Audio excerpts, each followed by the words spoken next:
The Don't Pay movement is growing with each passing day. With energy bills set to rise by 70% in October, the average household could be facing a bill of nearly £3,400, and then it will go up again in January.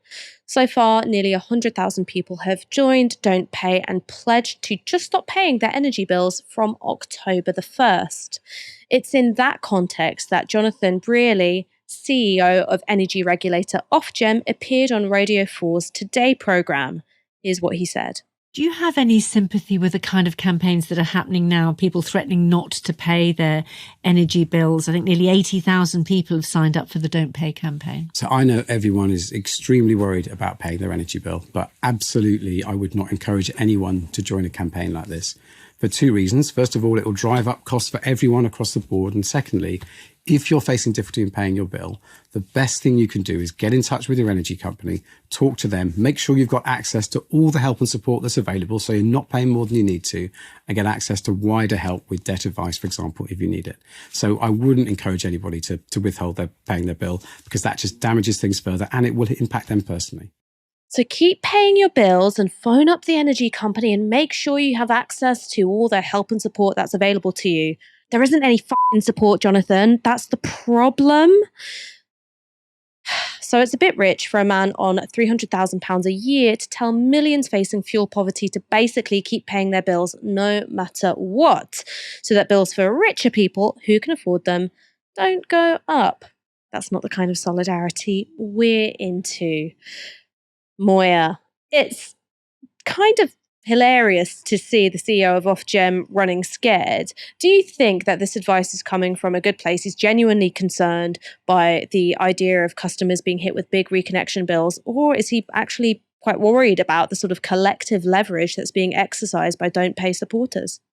I would say it's the latter. The process to be hit with big reconnection bills is very, very slow, and it's very, very rare you can get your energy cut off.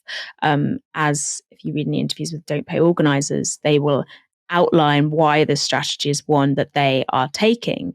And Ofgem as a body is not one I would ever say has been on the lookout for consumer protection. It's really interesting about the way that they've been framed.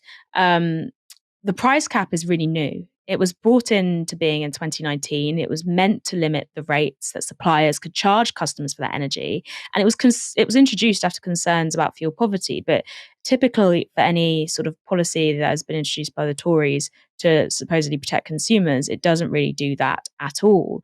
What it instead does is just notify consumers that their bills are about to go up, and lets energy companies know that, don't worry, your profits are protected. So when it came in, the average cost of energy was, on a standard variable tariff, was about 1k a year, just over that.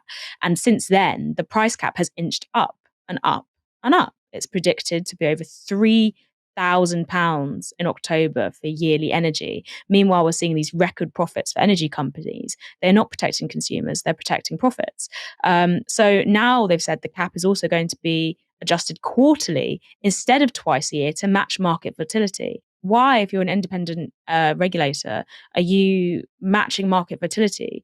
That is only going to help protect the profits of big energy companies. That doesn't protect consumers on the ground at all. It doesn't benefit households. Instead, allows energy companies to pass on higher wholesale prices and maintain their profits, as we've seen with things like BP and Shell, who are absolutely laughing all the way to the bank. So in short, no, I do not think that Jonathan really has any interest in helping out consumers or advising them on the best tack. And I think he is sincerely worried about the disruption that a Don't Pay campaign could bring. These kind of people, they have a real stake in institutions, and they might think they're acting out of the goodness of their heart, or you could get into big trouble. But people are already in big trouble. 6 million households are going into fuel poverty, and desperate times really do call for these desperate measures.